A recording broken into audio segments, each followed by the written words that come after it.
Faith-Centered Parenting, Raising Children with Biblical Wisdom. Hello and welcome back to the channel. My name is Ngwi-Menyi Taka, and on this channel we talk about faith, family, parenting, and building strong homes rooted in God's wisdom. Parenting is one of the most beautiful responsibilities God gives us. But let us be honest, it can also be one of the most frustrating journeys a parent will ever experience. One of the most painful moments for a parent is when you begin to feel like your child is no longer listening to you. You speak, you advise, you warn, but somehow it feels like your words no longer reach their hearts. If you have ever felt that way, please know this. You are not alone.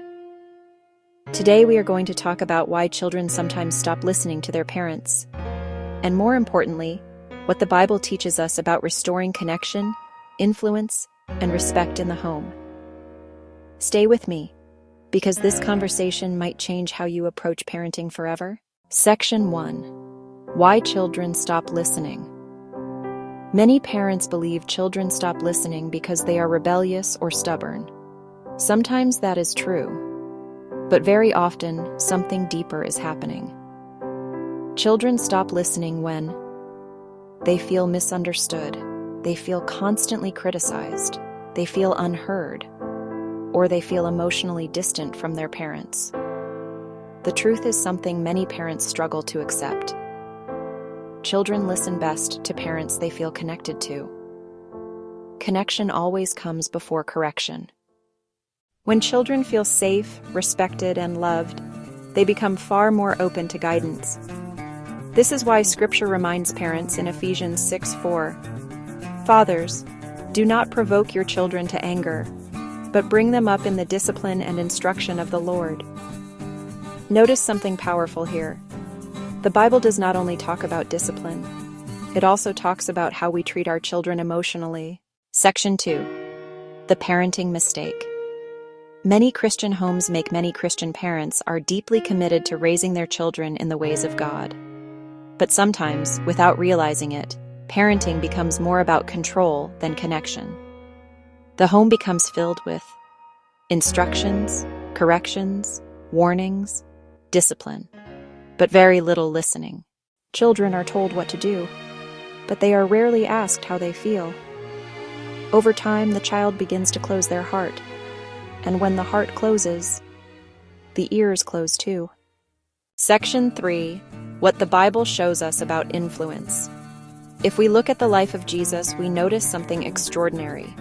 People listened to him, not because he forced them, but because they trusted him. Children ran toward Jesus. Sinners listened to him. Even those who disagreed with him could not ignore him. Why? Because Jesus led with compassion, patience, and wisdom. Parents who want influence in their children's lives must learn something powerful.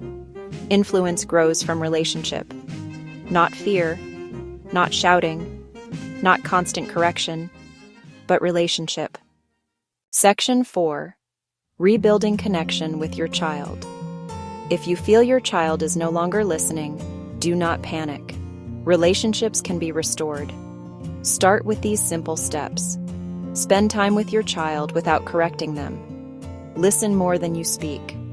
Ask questions about their world. Show interest in their thoughts and experiences. Let them see that they are valued and understood. When children feel safe emotionally, they begin to reopen their hearts. And when their hearts reopen, Your voice begins to matter again. Section 5. The power of prayer in parenting. One of the greatest tools Christian parents have is prayer. Sometimes we try to control what only God can change, but God knows your child's heart in ways you never will.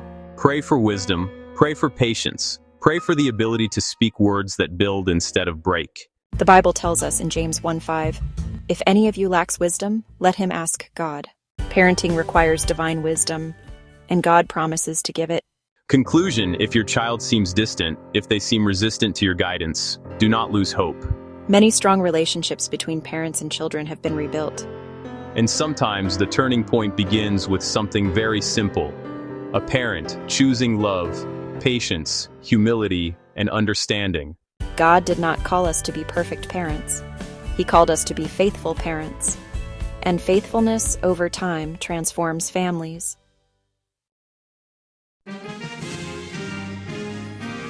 If this message spoke to your heart, please take a moment to like this video, subscribe to the channel, share it with another parent who may need encouragement.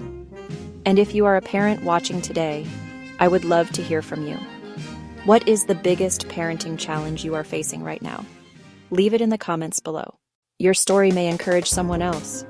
And remember, with God's wisdom, patience, and love, families can heal and grow stronger. Thank you for watching.